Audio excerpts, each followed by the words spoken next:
ગુજરાત વિધાનસભાના ઉપાધ્યક્ષ તથા શહેરાના ધારાસભ્ય જેઠાભાઈ ભરવાડે શહેરા તાલુકાના ગ્રામ્ય વિસ્તારમાં કમોસમી વરસાદથી થયેલા પાક નુકસાનની મુલાકાત લીધી હતી। મુલાકાત દરમિયાન તેમણે સ્વીકાર્યું હતું કે એક સાથે 10 ઇંચથી વધુ વરસાદને કારણે રાજ્યભરના ખેડૂતોના ડાંગર, મગફળી, કપાસ, એરંડા તેમજ લીલા અને સૂકા ઘાસચારાના પાકોને ભારે નુકસાન થયું છે।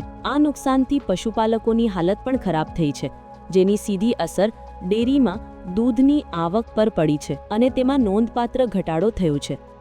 શહેરા તાલુકાના મોરવા ગામ બાજુ લગભગ ખેડૂતોના થયેલ પાકને નુકસાન બાબતે સ્થળ ચકાસણી કરવા માટે હું તથા ખેતીવાડી અધિકારીઓ તથા ગામના આગેવાનો, ખેડૂત મિત્રો સાથે અમે જઈને જોયું તો ખરેખર ખેડૂતોને નુકસાન મોટા પાયે થયેલું છે અને જે કાપણીના સમયે જે વરસાદ પડ્યો છે અને એના લીધે આજે પણ પાણીમાં ડાંગર અંદર છે ડાંગર, અને ડાંગરને જોવા જતાં તો અમે જોયું તો એને દરું નાખ્યું અને એવી રીતે ઉગી પણ ગયેલી છે। એટલે ક્લિયર દેખાતું હતું કે ખેડૂતોને મોટા પ્રમાણમાં નુકસાન થયું છે અને જે પાકો બધા જે માની લો કે પંચમહાલ, દાહોદ, મહીસાગરના જે પાક થાય છે બધાને નુકસાન છે।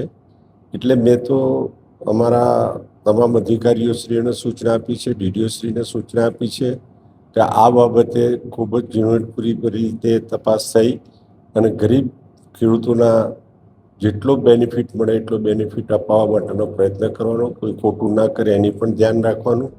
શહેરા તાલુકાના 11,000 હેક્ટર વિસ્તારમાં આ વરસાદથી વ્યાપક નુકસાન થયું છે, જેને લઈને ધારાસભ્યોએ મુખ્યમંત્રી તેમજ કૃષિ મંત્રી સાથે ચર્ચા વિચારણા કરવામાં આવી હોવાનું જણાવ્યું હતું। આ સિવાય તેમણે ખેડૂતોની દેવામાફીની બાબત પર પણ સરકાર વિચારણા કરી રહી હોવાની વાત કરી હતી। આની સાથે ધારાસભ્ય દ્વારા ડેરી તરફથી મળતા દાણને લઈને પણ મોટી જાહેરાત કરવામાં આવી હતી। મહત્વનું છે કે હાલ કૃષિ વિભાગના અધિકારીઓ ગ્રામ્ય વિસ્તારોમાં પાક નુકસાનનો સર્વે હાથ ધરી રહ્યા છે। સર્વે પૂર્ણ થયા બાદ ખેડૂતોને ચોક્કસ યોજના હેઠળ નુકસાનનું વળતર ચૂકવવામાં આવશે તેવી ખાતરી ધારાસભ્ય જેઠા ભરવાડ દ્વારા આપવામાં આવી હતી। જે રીતે ખેડૂતોનું નુકસાન થયું છે એ પ્રમાણે જોતા તો લગભગ અમારા શહેરા તાલુકાની જે ડાંગરનો પાક છે 11,000 હેક્ટરમાં પાક કરેલો છે, તો તમામ ખેડૂતોના પાકનું નુકસાન થયું છે। બીજા પાકો પણ બધા કરેલા છે, એની અંદર પણ છે સોયાબીન છે, આવા બધા અલગ અલગ પાકો પણ ખેડૂતોએ કરેલા છે, એમાં પણ બધાને નુકસાન છે। એટલે દરેક ગામના ખેડૂતોના નુકસાન થયેલું છે।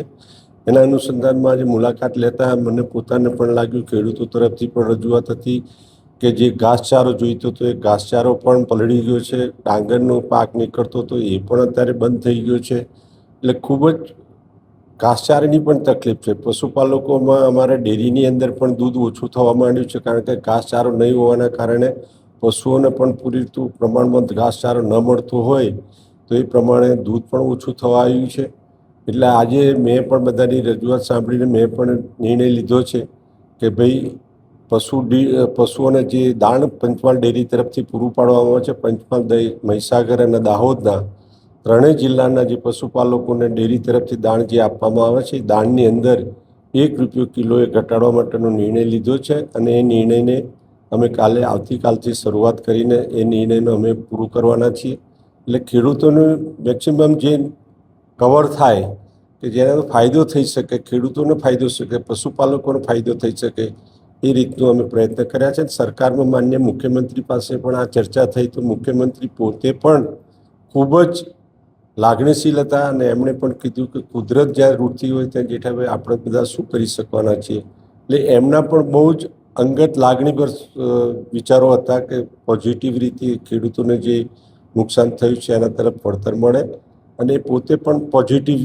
વિચારો ધરાવતા હતા। એટલે મારી સાથે ચર્ચા થઈ તો હું એટલું ચોક્કસ કહીશ કે મુખ્યમંત્રી સાહેબને પણ બહુ જ દિલથી અને અંતકરણથી એમની વેદના હતી કે આવું વરસાદનું કમોસમી વરસાદ થવાના કારણે કુદરતના પ્રકોપ સામે આપણે તો કંઈ કરી શકતા નથી, પણ જેટલું બનશે એટલું ખેડૂતોને આપણે સારું થાય એવો પ્રયત્ન કરવામાં આવશે।